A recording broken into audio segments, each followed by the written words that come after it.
Ladies and gentlemen, the champ, Phil Heath. Phil, congratulations. You've done something very special. You've done something iconic. You've just made history. You have tied the greatest bodybuilder of all time, Arnold Schwarzenegger's record at number 7. What's going through your mind? What's going through your heart?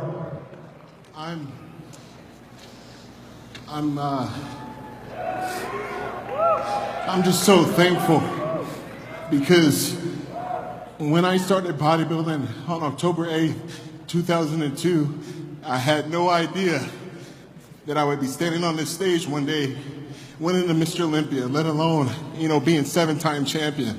When I got into this journey, I was, a little bit bitter because I didn't make it playing Division I basketball, and I was trying to find another outlet.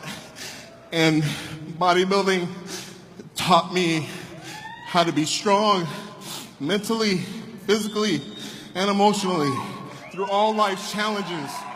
It taught me how to train hard when no one's in the room, when you're having a bad day, through death, through hardship, through anything that can go wrong.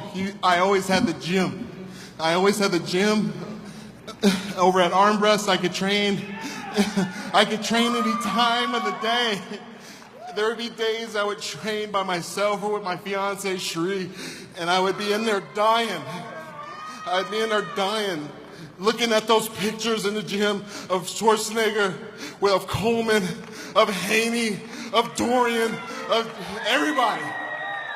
And I would just tell myself, one more set, one more rep, just give it everything you got so you can put yourself in the best position to win. And that's all we can do in life, people. Sometimes life is going to serve you up some curveballs, but I challenge each and every one of you to step in that batter's box and take a damn swing. Just take a swing. And it ain't going to always work out for you. It ain't going to always work out. Look, I just beat some incredible athletes. They are some of the best athletes I've ever competed against. Please give them a round of applause, please. Because they have made this so hard. But I can tell you what, my faith in God, my family, my trainer, Honey Rambod, I love you, man. I've had one trainer, one. I did my first pro show in 2006 at the Colorado Pro. We did the New York Pro after that, and we won both of them. And a lot of people thought, you know what, this guy's gonna be something. And Honey always told me, Phil, you have to understand something. It's a marathon, not a sprint, and the measurement of a man is when he gets knocked down, not when he's winning. So I lost a few times.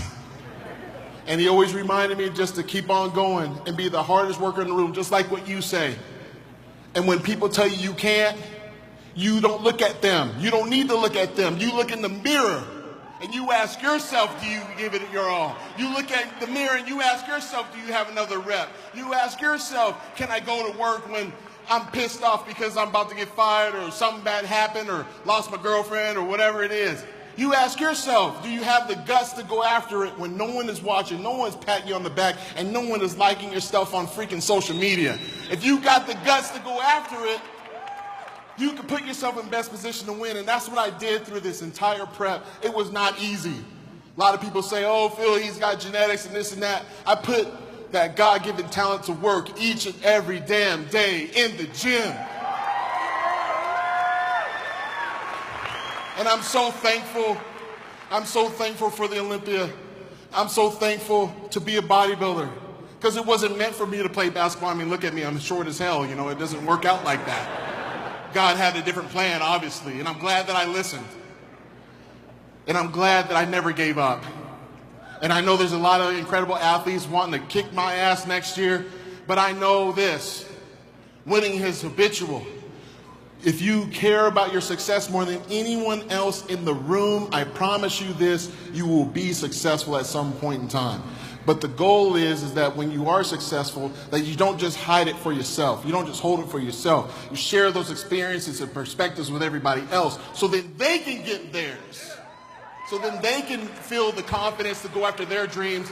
And I'm just proud to be a 7-time Mr. Olympia And like the great Oak said, next year, I'll be back. Ladies and gentlemen, the 2017 Mr. Olympia, the king of bodybuilding, Phil the Gift Heath.